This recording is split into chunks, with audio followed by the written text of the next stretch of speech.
Nie. No to dobrze, i co? Teraz będzie Malebranche.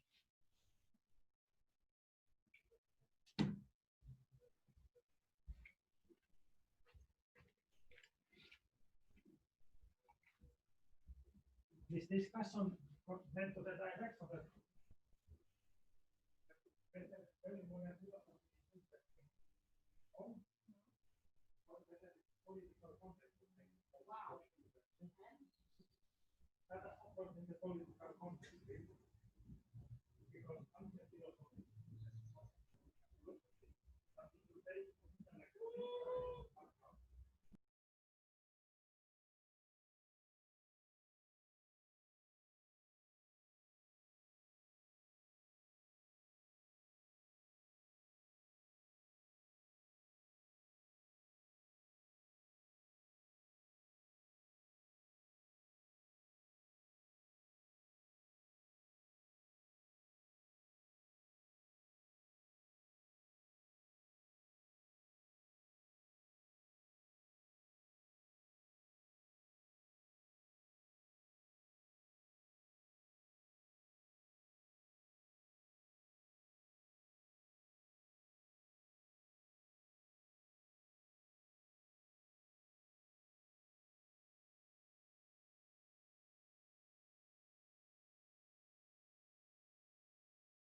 All right, everybody, are we Almost ready to come back for the session on Malebranche? Yeah, okay. So I'll go ahead and start. So our next session is Malebranche's Alleged Idealism. The author is Fabio Malfara from Western University, and our commentator will be Flint. So I'll go ahead and I'll start the video for that one.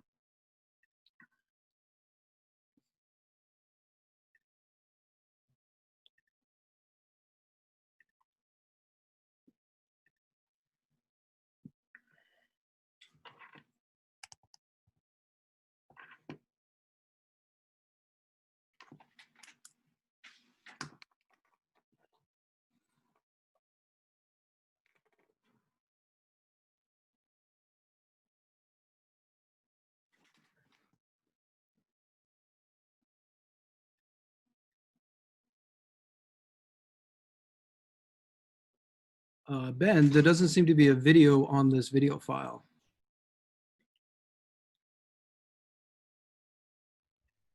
Well, that would be a problem. That would be a problem. Do we have a backup, or do we have Fabio maybe ready to give a quick spiel? Fabio, you just want to give your highlights? Because I'd have to dig the back out of another folder.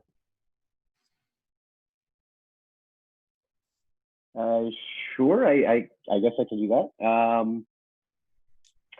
I mean, I don't know, but I might be able to play it from my computer, because I have the folder, if that works. Yeah. Sure. Let me just pull it up here. You guys would have to help me. Would I just press the screen share or the share screen button? Yeah. You press screen share, and then it'll bring up whatever folders are open on your desktop. They'll bring up a list of options. Okay. And if you just click on it and push share, it should, and then press the play on the video, it should go up. All right. Let me just get it ready to go.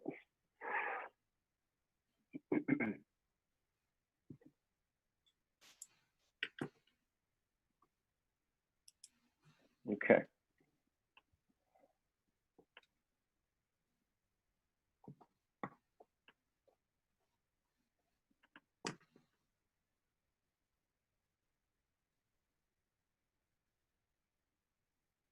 So is everyone able to see it? It's good. Yep. Okay.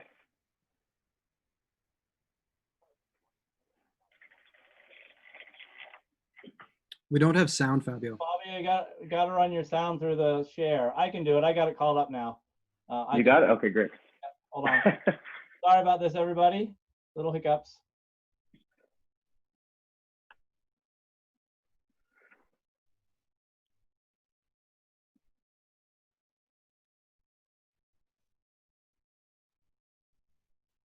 Malfara, and I'm a doctoral student at the University of Western Ontario. My paper is entitled Malebranche's Alleged Idealism, and it is so called because it aims to refute a charge of idealism first generated against Malebranche's theory of ideas by Antoine Arnauld.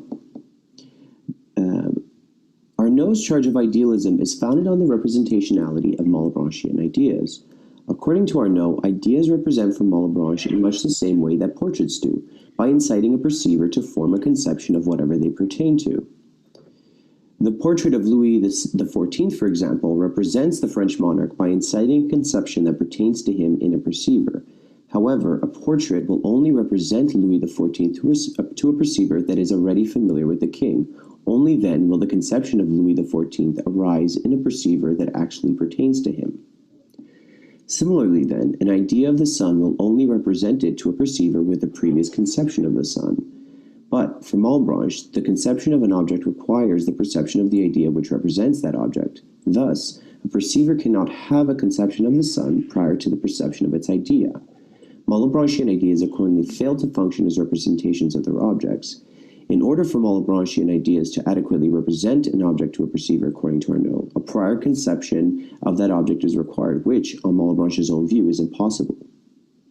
By failing to represent external objects, moreover, the ideas in the divine intellect are not just the immediate objects of our perception, but the only objects of perception, insofar as our perceptual cognition reaches no further than ideas.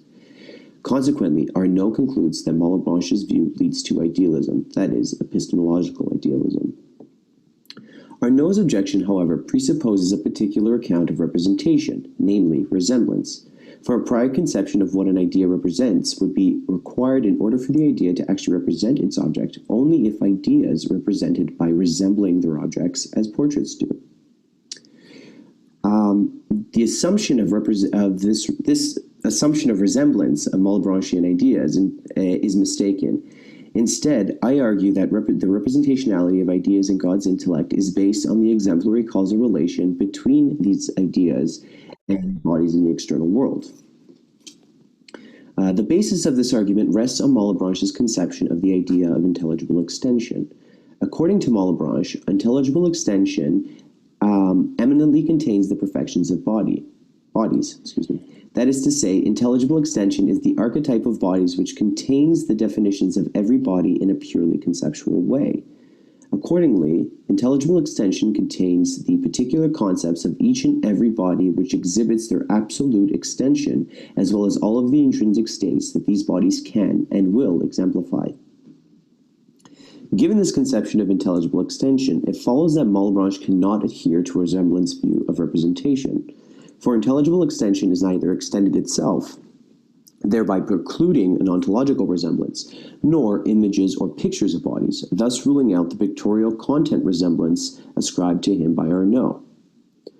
On the basis of Malebranche's subscription to intellectualism, the view that God creates by consulting ideas that constitute the models or exemplars of the objects of creation, in addition to this conception of intelligible extension, I argue then that the representational relation between the definitions contained in intelligible extension and external bodies is grounded on an exemplary causal relation.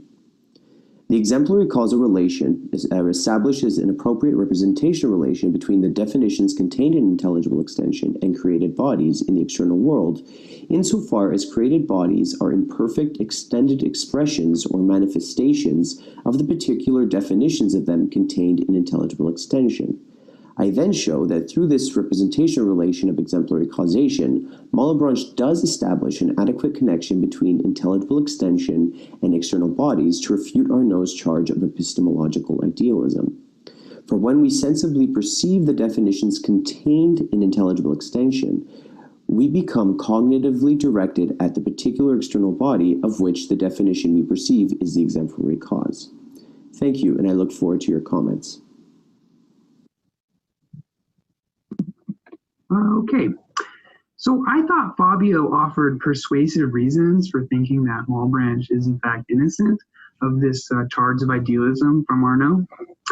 That being said, I took issue with some of the finer details of Fabio's account. In particular, I'm left wondering how exactly exemplary causation is supposed to achieve particularity. So Malebranche is quite clear, and Fabio references this on page 3 of his work, that the idea of intelligible extension is rendered particular when it's combined with sensation. But if we're just considering God in the creative act, where God consults this idea of intelligible extension in order to create a body, it's not clear that sensation is playing any role there whatsoever. But if it's sensation that combines with the idea of intelligible extension in order to render it particular, then I'm left wondering, in virtue of what is this idea of intelligible extension going to be made particular in cases where sensation plays no role whatsoever? I take it that it's Fabio's response here that eminently contained within the idea of intelligible extension are these archetypes or blueprints which serve as the exemplary cause when God wants to create a body. And these blueprints are distinguished from one another in virtue of their content. So then there's a particular blueprint for, say, a triangle, and a particular blueprint for, say, a cube.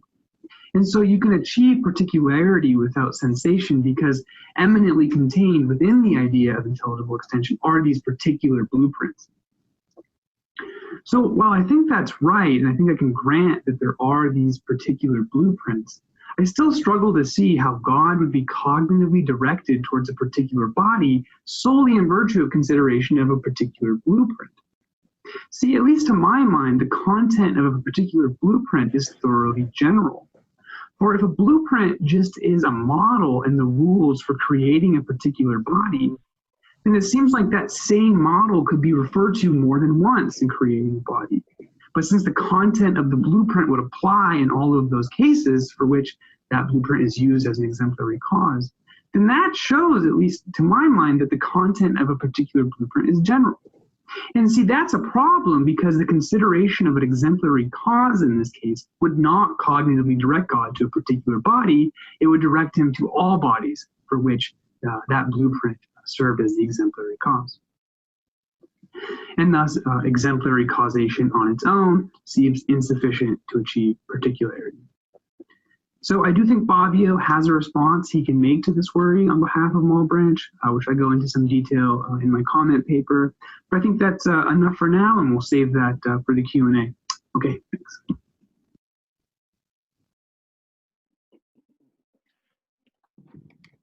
Okay, I'll turn it over to Alistair. Thanks for your patience, everybody.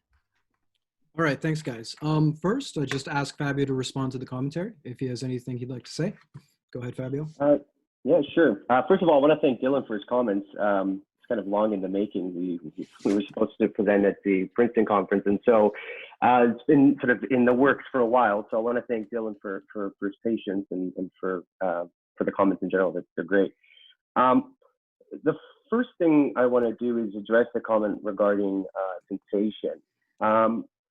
And the sort of the role that sensation plays for us in rendering intelligible extension particular.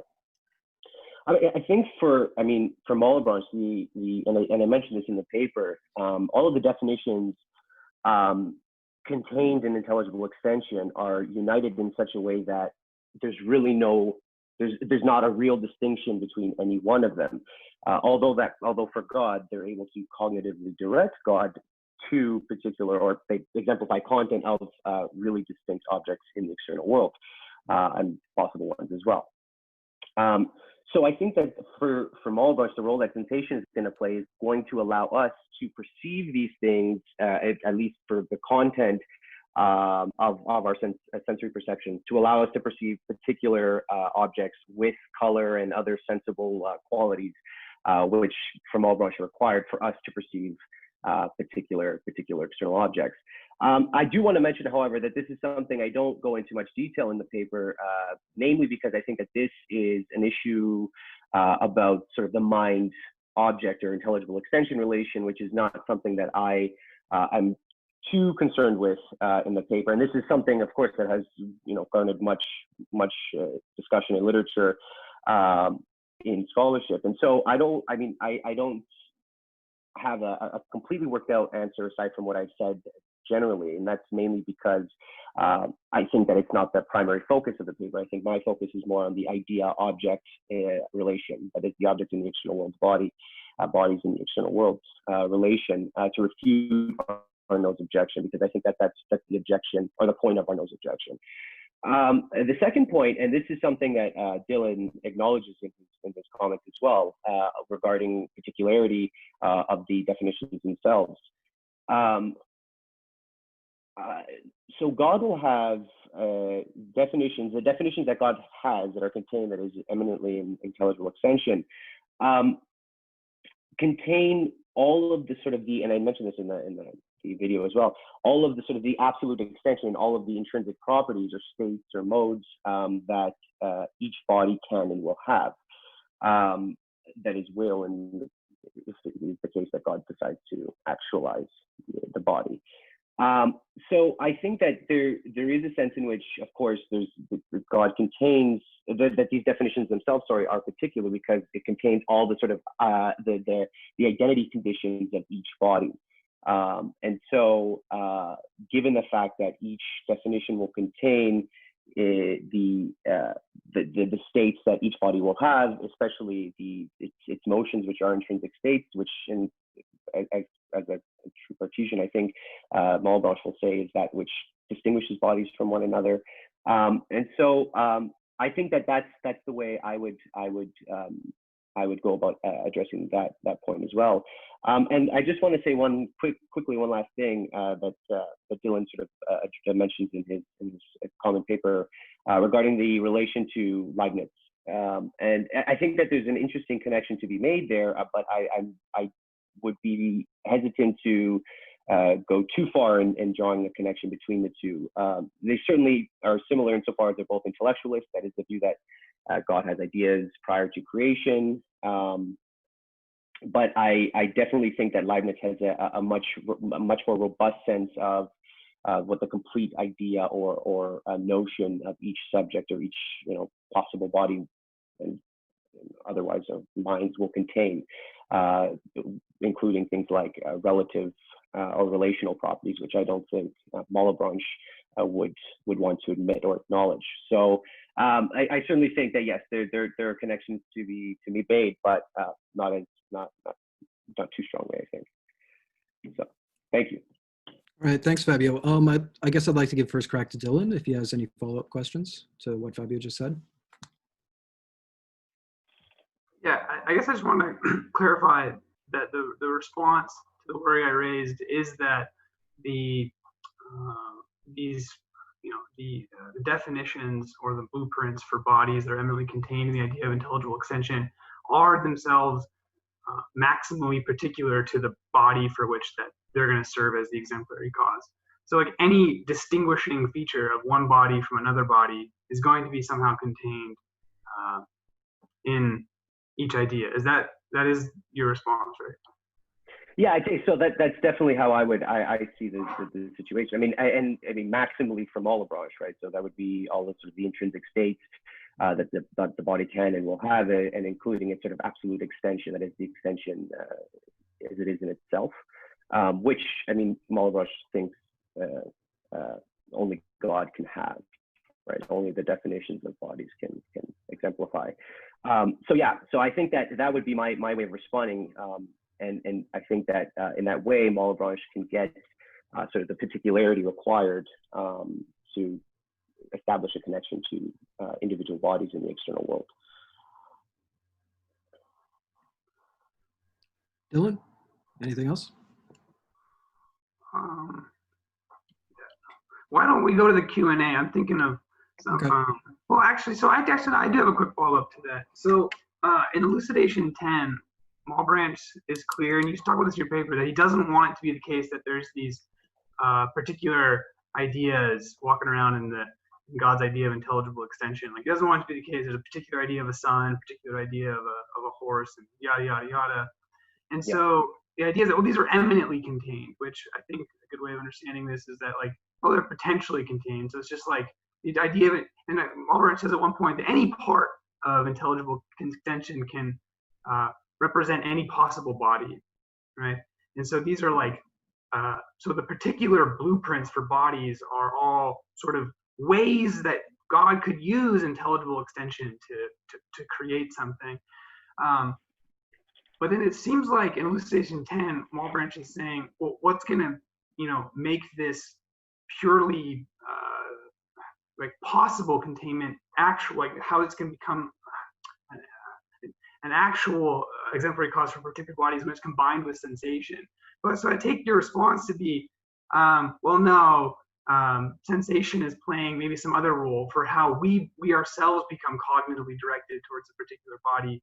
But if you took the perceiving agent out of the story entirely, you could still have creation of particular bodies, because maybe that's the part I'm missing a bit. So I would, sorry, Dylan. I think that's right. I would be careful though. I don't want to say that it's through sensation that we become cognitively directed at, right? Because that's, to me, the way I use that is to sort of to imply the sort of representational relation. Whereas I think the role that sensation is going to play is in terms of the content of our perceptions, right? How we're perceiving intelligible extension. So in the case of certain sensations, certain sorry, there was something. So I lost my train of thought. I think that when we perceive intelligible extension by means of sensation, they'll render particular for us certain content of those perceptions. So we'll perceive, a brown tree or gray boulder or something like that. Whereas in the case of God, and God sort of the definitions that God contains of these things, it won't be anything like that, right? The content of those ideas will be, or the definitions will be sort of the absolute extension, right? It'll be the sort of all of the intrinsic properties and states that bodies can and will exemplify. Yeah, I wouldn't want to say that with that. I wouldn't want to say that there's, the sensation though is the means by which we are cognitively directed at. That's what I in the paper I tend to suggest that it's the exemplary causal relation by means of which we're able to be cognitively directed at bodies. But it's not that we have the same sort of content as God, right? And in his sort of perception or contemplation of the definitions contained in intelligible extension. And I mean, Malebranche will acknowledge this and will say, well, that's sort of that's not the point of sense perception anyway, right? The purpose of sense perception is to help us navigate in the world, right? And so there's no need for us, and God did not create us such that our perceptions will have as their content, sensory perceptions will have as their content, the definitions themselves are at bodies as they are in themselves. So I think that's an important distinction I wanted to draw with respect to the purpose of sense perception. The reason why I suppose our content is different from, of course, the perception of the definitions themselves, right? All right. Thanks, guys. So we should open up to questions from the floor now. I think the first on the list is Russell Wall. If you want to go ahead and ask your question to Fabio. Let me unmute this. Yes, I just wanted to say at the very beginning here, I think you're right that Malebranche doesn't, in the end, really, I have the view that representation requires resemblance. Certainly not in the way that someone like Fouché wanted to make it, and that Red Watson seems to endorse, not just for him but for himself. I think that's right. Now the question, though, and maybe this is because of the work that you decided, which I'm afraid I haven't seen. So this might all be a mistake here. Is whether in fact that's the charge that we have from Arnauld. That is, it does seem to me, Arnauld does think that in some cases, Malebranche does use an argument when he's arguing that our own modifications can't represent certain kinds of things. He does seem to use a resemblance relation there. For example, he does seem to think that the finite mode cannot represent the infinite. So I was a little concerned about that part of your paper, because it seemed to me that Arnauld himself doesn't think that representation requires resemblance. He thinks that Malebranche is in that position. If you look at Arnauld, it seems to me that he's very careful not to make that move, but he does think Malebranche is put into that position. Now, for that reason, I think he then puts this kind of epistemological idealism onto Malebranche. That is his view. I mean, and so here you have to. I just think you could clear this up a bit here. That is, whose ideas are we talking about? Are we talking about God's ideas, or are you talking about your ideas? And this is, I think, really the issue that Arnauld has with Malebranche. And Arnaud's view, as far as I can tell, has always been that, look, if you think your mind is so weak that it can't have all this stuff in it, it's got to be out there, then even if it is out there, you're not going to be you're going to be stuck with your own. That is, and so it doesn't seem to me that it's. I mean, here's the problem. I know you didn't end up discussing this as much, but it doesn't seem to me that it's as that Arnaud's main connection is, look, representation requires resemblance, which I don't believe Arnauld himself thought, and that therefore you're going to be stuck. It's rather, if you think that we can't do this on our own here because of these arguments that look like you're using that, then you're having all this stuff in God's mind isn't going to help you. I've always taken that to be why Arnauld has pushed this onto him. But you didn't address that so much in your paper. I mean, what you say at the end, I think, is very interesting, and all of the other complications there. But it would be helpful to know, look, is it God that's the idealist that's the problem here? Is he the one who can't really see the particular ideas, or are we talking about what we could do? You see, that's mine issue here, and I'll. Yeah. So I think that's an excellent question. I think that's definitely a point of clarification. It is, unfortunately in the shorter version of the paper, I have a longer version which I think tries to which does discuss this in more detail. But unfortunately, it was one of the things I had to cut down. So, but you're right to suggest there's a subtle sort of question there about what exactly the charge is. So the way I see it is for Arnauld, and you're right to suggest Arnauld himself doesn't think that ideas represent by means of resemblance, but I think that he thinks that Malebranche holds that view, right? And so in virtue of holding that view with respect to the sort of the way in which the ideas in God represent things in the external world, when it comes to us perceiving those ideas, right? Because I mean, this is meant to be an attack on the sort of vision in God hypothesis or doctrine.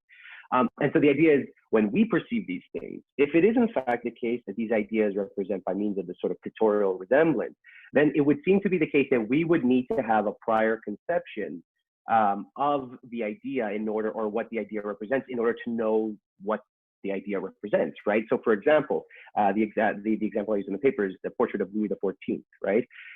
So if it is the case that ideas represent similar to the way in which the portrait of Louis XIV represents Louis XIV, it seems like we would need to have a prior conception of Louis XIV in order to know that the portrait resembles Louis XIV. So that is to be cognitively directed at Louis XIV. But the problem is that that can't seem to that's not plausible on Malebranche's view, says Arnauld. I mean, we can't have a prior conception on Malebranche's view because the only way in which we're able to conceive anything at all is by perceiving ideas from Malebranche. And so it seems like there's this contradiction here that Malebranchean perception or representation requires having a prior conception of what these things, what these ideas represent, and yet that's not something that Malebranche can hold, given that he thinks that, given his representationalism, that all of our conceptions, we have all of our conceptions through the perception of ideas. And so that's why I think then the idea there is that we don't have this connection to, that ideas don't have a connection to, or that we, through our perception of ideas, don't have a connection to anything in the external world. And that's why I call it the sort of epistemological idealism. And again, I want to clarify that this is also something that Han Adrianson talks about in his book, Representation and Skepticism. And he does a pretty good job as well at sort of, I think, explaining the charge here, that the charge of idealism that Arnauld is raising against Malebranche's view. So if I haven't done an adequate job, I would also recommend reading Han Adrianson's take on this. But yeah, so that's the reason why I think that it leads to an epistemological idealism, is that in virtue of the fact that we're not able to have a conception of what these ideas represent unless we have a prior conception of them, given the fact that ideas from Malebranche, according to Arnauld anyway, represent by means of resemblance, there's no connection between us and the external world. And so that my aim in the paper is to say right off the bat, or to say right off the bat, well, this kind of view of representation of Malebranche isn't the right one. And if we take it to be if we take representation to be a matter of exemplary causation, as I argue in the paper, then I think that there's this issue of prior conception needn't arise. And so in that way, we're able to, when we perceive the definitions contained in intelligible extension, be cognitively directed at or representationally related to external bodies. All right, thanks, guys. The next question in the queue is from Kenny Pierce. So go ahead. Yeah, thank you for your paper. I agree with a lot of what Russell said, but let me make a different point rather than repeating that. Something I really like about your paper is that regardless of whether or not this is what Arnauld is doing, for us who have been reading, Berkeley and Hume and so forth and their conception of ideas, it's really easy to kind of think that what Malebranche is saying is just obvious nonsense.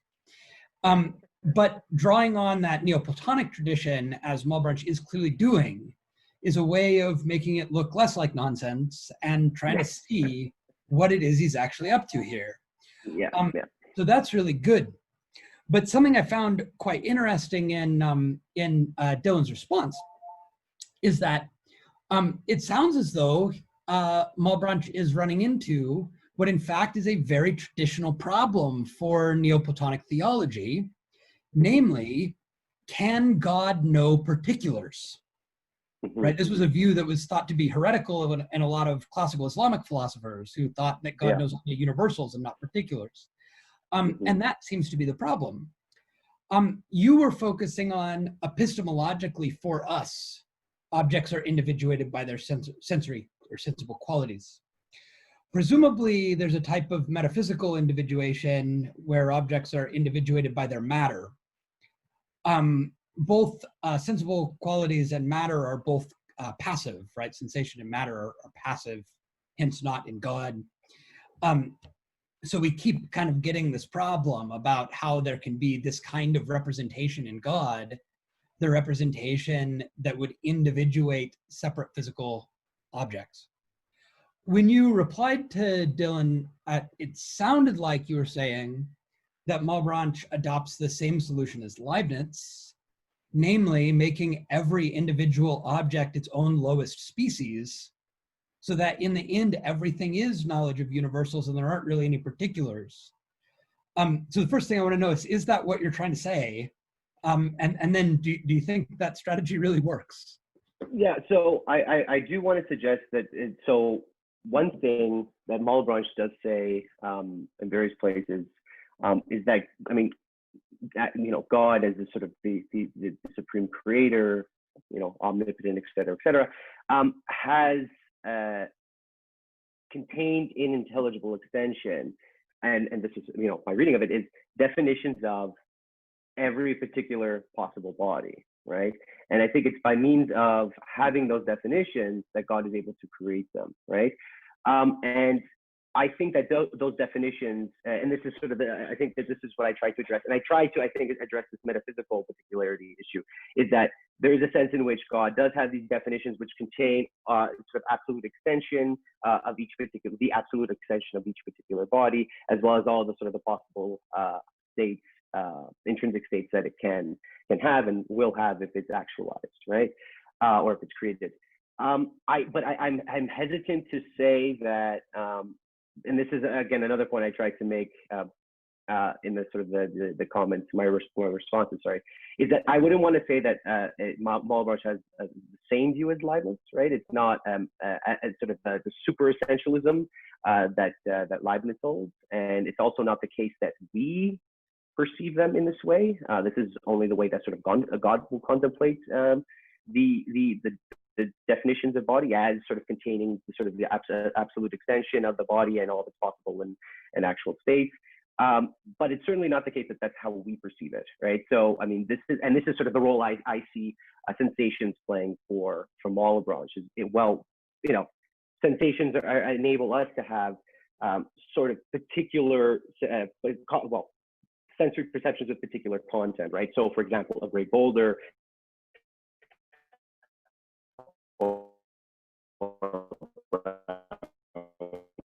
tree, having a sort of perceiving the definitions that God contains, right? That I think for him there are two ways of getting particularity here. Either you have the sort of the way that God has it, which is the sort of the metaphysical particularity, which is definitions that contain all of the sort of the possible states, the absolute extension, and all the possible states that a body will have, can have. Or the sort of the sensory sort of epistemological, call it particularity, which is the way by which we have particularity, which is sort of rendering particular by sensation. And I mean, the way in which that exactly works for Malebranche, like I said, and as you'll know, it's a huge sort of controversial issue in Malebranche literature. So I don't want to venture a view on that. I just think that there's definitely two different ways in which particularity for us, for us and in God, one being metaphysical, as you suggest, and the other being more epistemological, with respect to sensation. Thank you. Yep. All right. Next up is Peter West. Go ahead, Peter. Hi. Thanks very much, Hey, Fab. Peter. You're probably not surprised to hear I found that really interesting. So I've been thinking about this resemblance thesis, mainly in British thought, I guess. I mean, so one thing I really found interesting is the portrait example, because I mean, in Han Thomas Adrianson's book, he has this whole chapter on John Sargent, who Right, yeah. basically charges Locke with exactly what Arnauld seems to charge Malebranche with. And I guess Sargent would call what you called epistemic idealism, Sargent calls that ideaism. Yeah.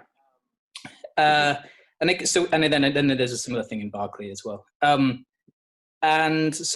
when I've been thinking about it, I've been starting to wonder whether there is, for some of these thinkers, like two issues or two questions, and one of them would be, what does representation involve?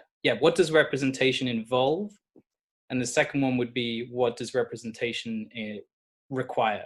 So for somebody who accepts the resemblance thesis, so it sounds like, for example, if Arnauld is right about Malebranche, then we might say that Malebranche thinks representation involves providing somebody with a conception of a thing, and that it requires resemblance in order to do that.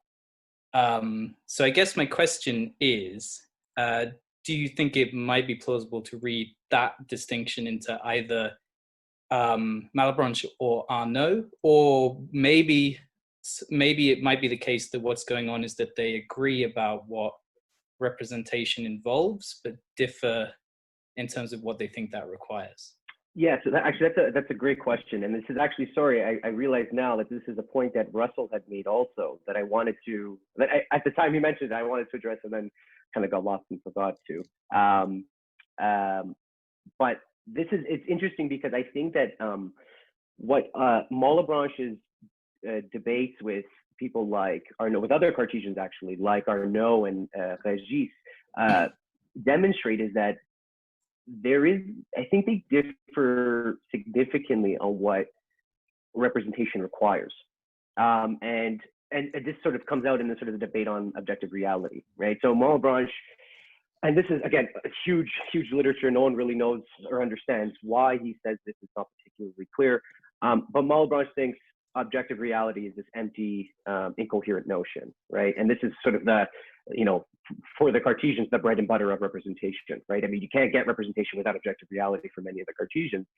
What's interesting is that Malebranche thinks that's all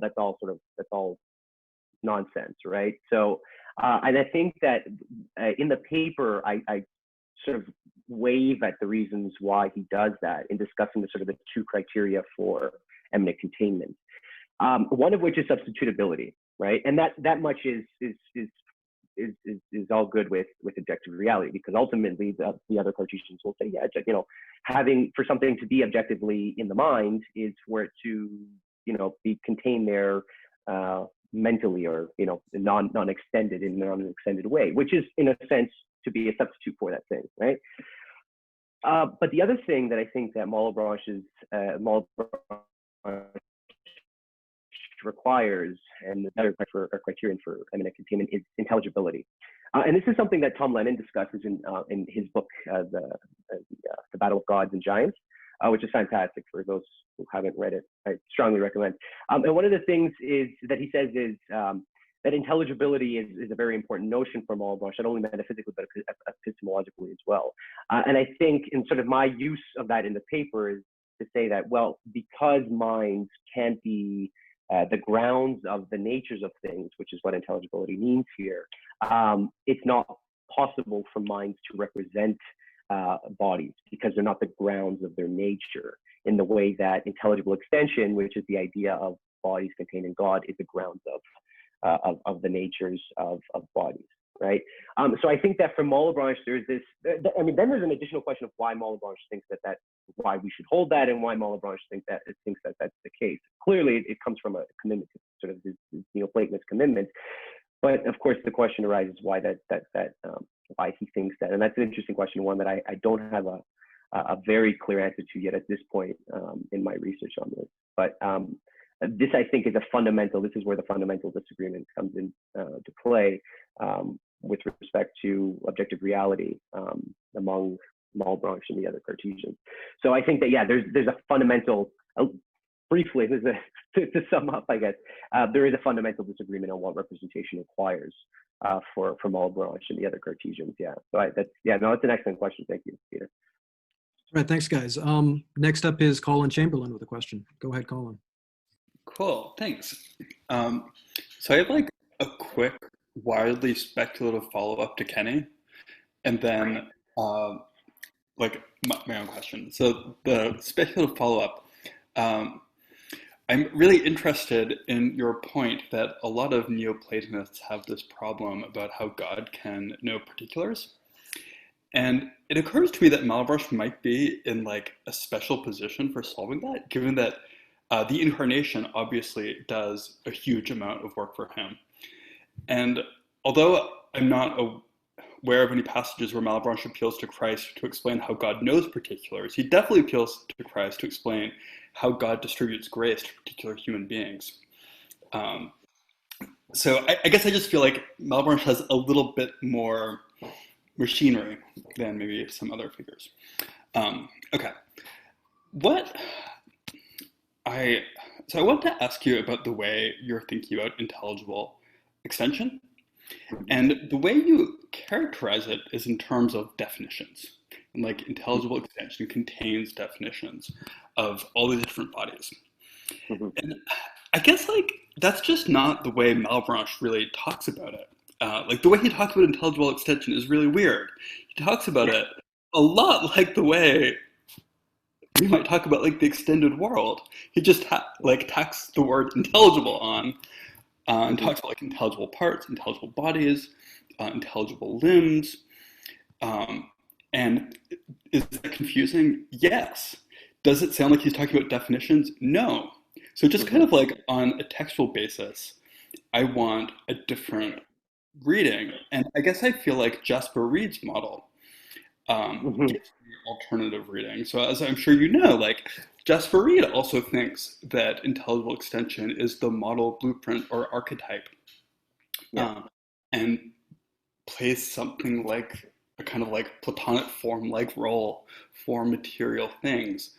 But then he cashes out that archetype's relation to actual extended things in terms of a similarity of structure or isomorphism, rather in terms of definitions. And I kind of feel like his reading might be somewhat speculative, but it just feels a little bit closer to the way Malebranche actually talks about intelligible extension. And so I'm wondering why I should prefer your reading over Jasper Reed's. Yeah, thank you, Colin, for that question. That's an interesting reading. I actually find it interesting that you should say that Jasper Reed's model is closer to the text, because I believe in Lawrence Nolan's 2012 paper, the name is Intelligible Extension.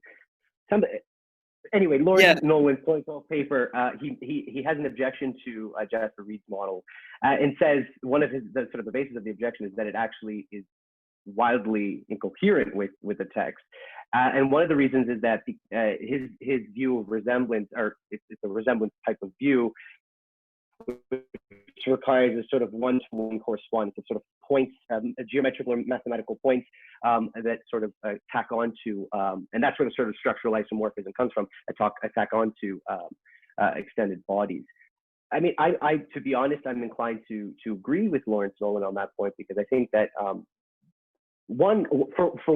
think that commits Malebranche to a resemblance type of view, which I disagree with. But also, I think that it's because one of the reasons why it makes me sort of uncomfortable is that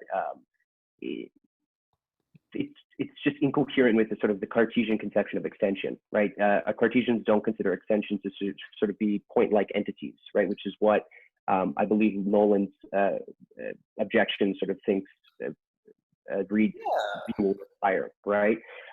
So I think that's one reason why I'd be hesitant to push for Reed's view, although it's a very clever view and a very clever way of trying to make sense of the notion of intelligible extension. I just think that it's just incoherent with the text in terms of what extension is for Malebranche as a Cartesian.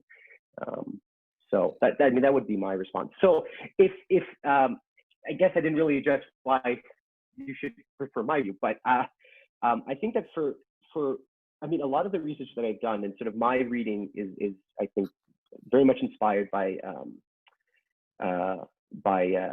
Daisy Radner's view of intelligible extension in her 1970s book Malebranche, and in there that she gives a similar kind of reading in that intelligible extension sort of contains in a simple sort of united way all of the definitions of bodies. Another way of putting it is just that there's sort of particular concepts that the intelligible extension eminently contains particular concepts of bodies. I've always found it quite compatible with not only the text itself, but with the sort of the contextualist considerations. I mean, when you look at sort of the Neoplatonists in the way that they're thinking about, and even certain scholastics, certain Thomists, Suarez, for example, they certainly seem to think similar kinds of things about the ideas contained in God. And again, what Malebranche will be, the difference for Malebranche will be that there's no individual ideas in God. There are no particular ideas that are sort of really distinct from one another. But God will have, and this kind of maybe addresses your point, God will have in a sort of contained in the one sort of idea of intelligible extension, all of the particular concepts sort of united in a simple way, such that you kind of get, or God gets a conception of all of the sort of the possible and actual worlds that exist, right? So maybe to address that, you kind of get the world view there, insofar as for God, they're all united in a certain way. So God sort of can immediately see all of the possible worlds and the actual worlds. But I think that's why I would be inclined to prefer sort of the Radner view. Can I follow up really quickly? Sure, yeah. So I take the Nolan objection seriously. That like the details of Reed's interpretation don't work because he assumes that intelligible extension bottoms out in intelligible points. Right. Yeah. However, you might think that what Reed has successfully shown is that we can make sense of how a non-material thing could resemble a material thing. Has he developed a perfect model that will work for Malebranche? No. But you might think like he's getting at something in the vicinity of what Malebranche holds, that there is some kind of similarity of structure between God's immensity and the material world. And gosh, like just all the archetype model metaphors push towards some kind of mapping or resemblance. Like think about like the relationship between an architect's blueprint and the subsequent building they create. It doesn't look like a photograph of the building, but there is a kind of similarity of structure. So I just feel like there's a lot of pressure in that direction in Malebranche. Yeah, I mean, I think that a lot of the reasons that I hold the sort of the conception of, or I held the view of Malebranche's conception of intelligible extension is definitely, I think it's very much contextually based. I think, I mean, it's considering the text in addition to the context, the sort of the Neoplatonic context that Malebranche is clearly drawing on.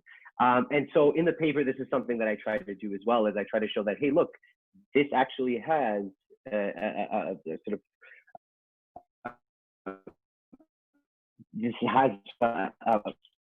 echoed rather in Malebranche's Neoplatonic predecessors. Augustine is one, although it's sometimes unclear, but Ficino is a big one. And I think that, sort of side note, I think that anybody who does work on Malebranche greatly values, it's invaluable to look at stuff that Ficino says, because I think that Malebranche is very much influenced by Ficino as well.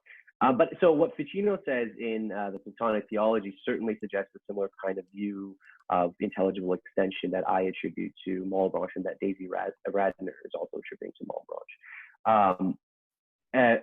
With the exception, of course, that sometimes Ficino will suggest, sometimes Ficino says things that may make it look like there are individual ideas, God has individual ideas in his mind, but nevertheless, I don't think it has a structural sort of component, right? So they're not archetypes in the sense that they're structurally isomorphic with things that they represent. And in fact, for them, that would be a sort of incoherent view, because sort of in the terms of the hierarchy of perfection, nothing can sort of, bodies couldn't possibly be structurally isomorphic with ideas, especially in God's mind, which are much, much higher on the sort of the hierarchy of perfection of being than bodies.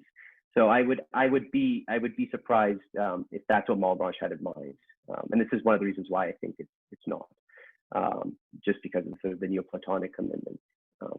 So yeah, but thank you for your comments, Colin. It's really helpful. All right, thanks, guys. So we have 2 more questions in the queue. Let's see if we can get through them before we get too deep into lunchtime. But the first question is from Graham Clay. So go ahead, Graham. Okay, thanks a lot. I really enjoyed your paper, Fabio, and I learned a lot about Malebranche because I don't have as much background in Malebranche. So the fine details as the paper got on were very interesting and informative for me. I kind of have some questions about the framing at the beginning. Just two quick questions. So you argue that Arnauld is kind of giving Malebranche this objection. Well, if it's necessary to have a conception of an object, to have an idea of an object, but conception requires perception of that idea, then you've got this non-starter problem. You kind of don't get going. And then you say, well, if that's the case, then Arnauld must be presuming that ideas represent by resembling. And then we've been talking a lot about that aspect of the debate. My question is just about your conditional there. It's not clear to me why the resemblance stuff is the only way to make sense of the objection. Just from someone who's not very well versed in this, you might think that however representation works, full stop, like for anybody, plug in a particular view, this circularity problem is going to arise either way, because you can't get going. It doesn't depend on the resemblance thesis in particular. And so kind of in your paper, you say, you seem to kind of treat it as obvious in a way that makes me think that I'm just missing something, but it just seems to me like this problem would be a circularity problem for any view of representation, because you wouldn't have the conception without having the idea, but you don't have the idea because you don't have the conception. Doesn't seem to depend on the resemblance thesis. Can you say a little bit more about that? And I'll ask you the second question afterwards. Sure, absolutely.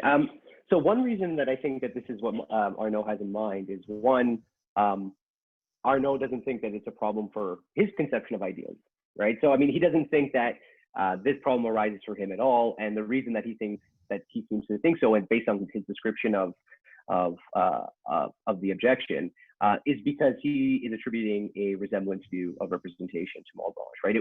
So the example of Louis XIV is taken from Arnauld. I mean, it's exactly the sort of example that Arnauld uses in terms of sort of the portrait of Louis XIV.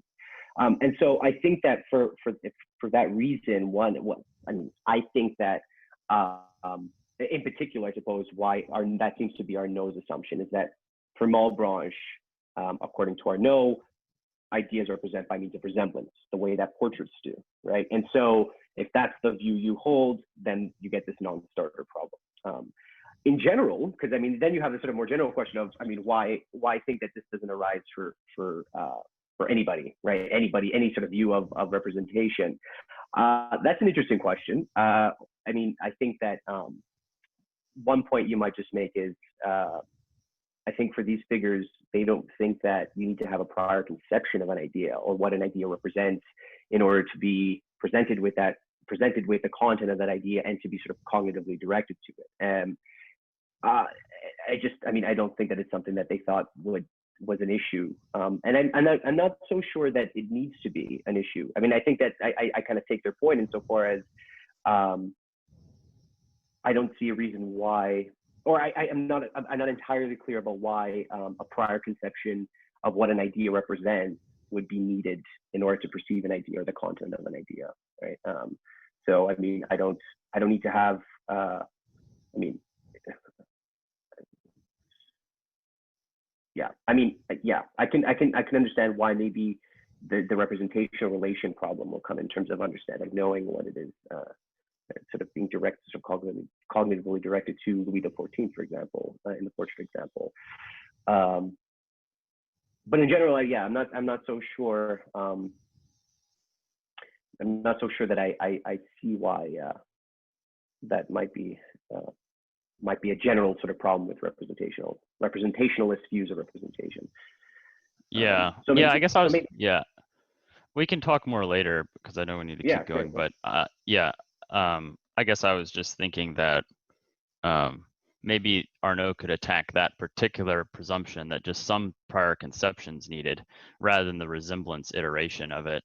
But then clearly it has something to do with his, their particular views, which I'm not as well versed in. We can back it. And then my second question is, so I saw this idealism pop up and I was like, ooh, here we go, metaphysics coming up. And then of course my hopes were dashed, but it's okay. But then I was trying to get clear on what exactly the idealism is. I know it's epistemological, has to do with limitations of our cognition. You describe it as our cognition is limited to ideas, only ideas.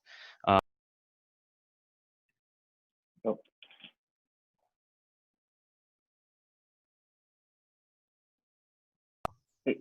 somehow muted myself. Could you hear me at all there, or no? I missed the last maybe five seconds of what you were saying. Okay, so I was just saying, you say cognition limited to ideas, or you say perceptual cognition limited to ideas, and I was just kind of curious how that fits with Malebranche's views about our awareness of ourselves, which he seems to think we have some inner sensation of ourselves and our thoughts. So is that not cognition? Because that's not ideas, I take it. Or is it just not perceptual cognition? Maybe because maybe that the keyword's perception, but then it's sensation. So it seems like it's perceptive in that sense.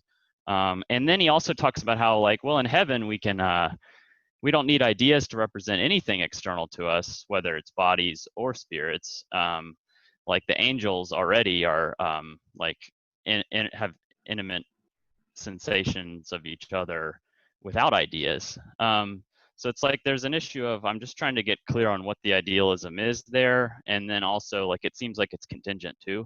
And so I was kind of worried about how carefully you were formulating the epistemological idealism, and maybe you could clarify that for me. Yeah, for sure. Yeah, no, thank you. So the reason I call it epistemological idealism is I think that, and actually it's funny because Peter in his comment noted that it, by some, such as John Sargent, it's called ideism.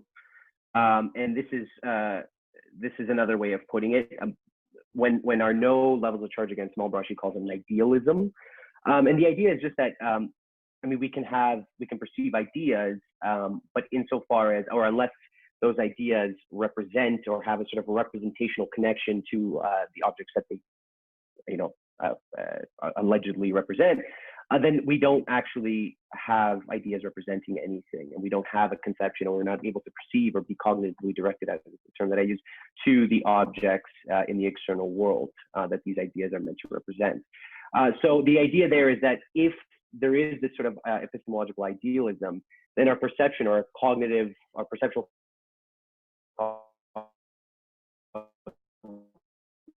or directed reaches no further than the idea itself, right?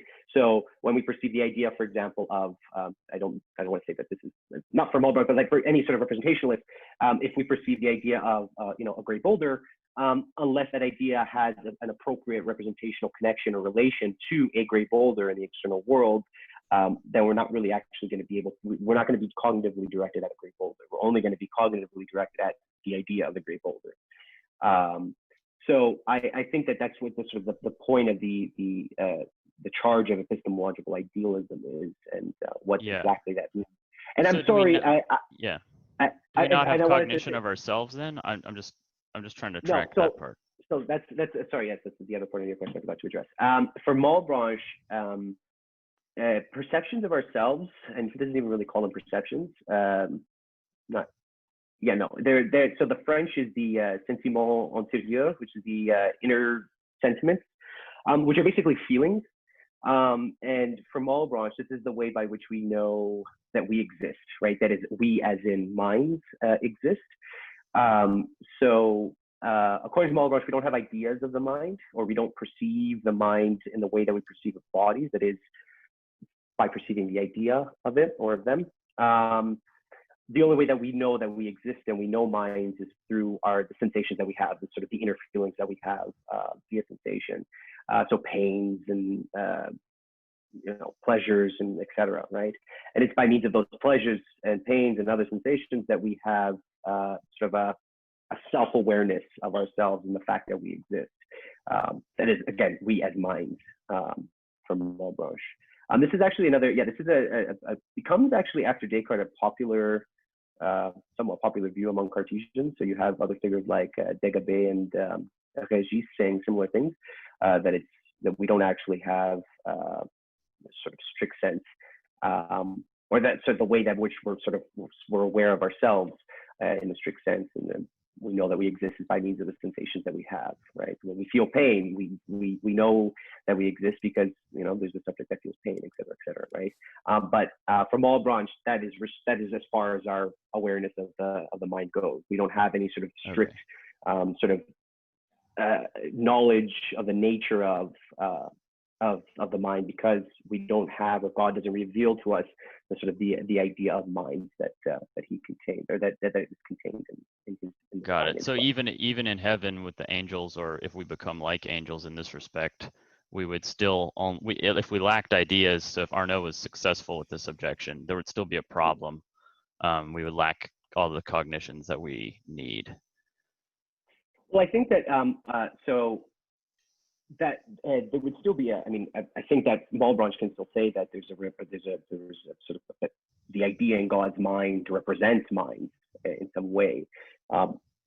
In fact, he often seems to suggest that minds are actually contained in the divine intellect. So it's almost as if the sort of the place of minds is the divine intellect. But we're never sort of presented with the idea that God has. Now, in the case of angels, Malebranche says, it's possible that God reveals to angels the ideas of minds, right? That's very much a possibility, but it's just not the case that we, in sort of our embodied states, ever have. That helps. So but I take it that I take it though that he could sort of say similar things with respect to minds, that similar in a very general sense, I think, that he says for bodies, right? The way in which the idea of minds represents them and all that. I think that he could hold something similar. Okay. Got it. Thanks a lot. All right, thanks guys. We have one last question coming from Hasse. So go ahead and ask the last question, and then we'll break for lunch after that. Okay, thank you. I try to be quick, but let me say my question. So as I understood in Malebranche, this intellectual or intelligible extension, it's combined with an idea or this form of an item in such a way that enables us to see different